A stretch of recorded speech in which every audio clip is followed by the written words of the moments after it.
Hello and welcome back, or welcome if you are new. I hope that you are ready to talk about some books because we have a great one here for you. Our book today is Dark Places by Gillian Flynn. It is a mystery thriller and it is written from the perspective of three different people. Libby was 7 years old when most of her family was murdered. Just she and her brother, of those who lived in her house with her, survived. And, surprisingly, she pointed the finger right at her brother Ben as the person responsible for the murders. Fast forward to the present, and a group that investigates past crimes is very interested in the case. And they actually don't believe that Ben was the murderer.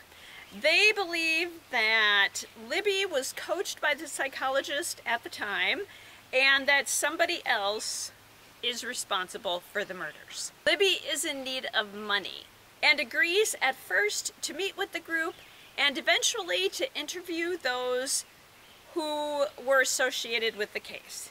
It's not like she's going to change her mind. We also get the perspective of Ben and their mother on the day of the tragic event.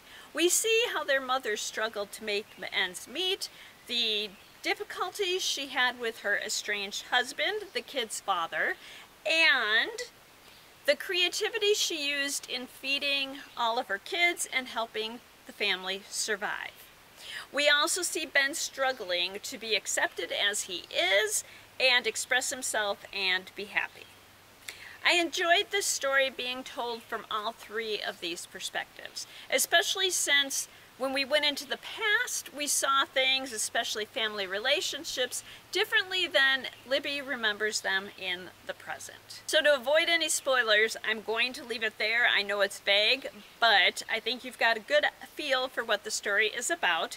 We're going to move on to similar reads.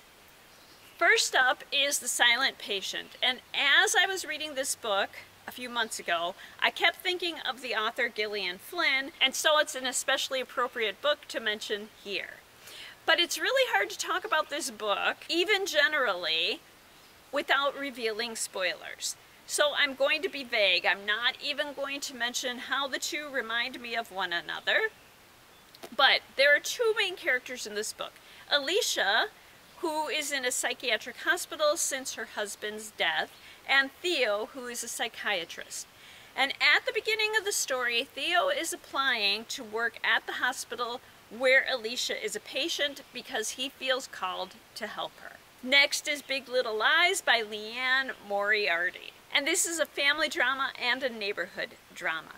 There are several families whose kids attend the same school and there are deadly consequences. So let me read a couple blurbs from the back of the book. A murder, a tragic event, or just parents behaving badly.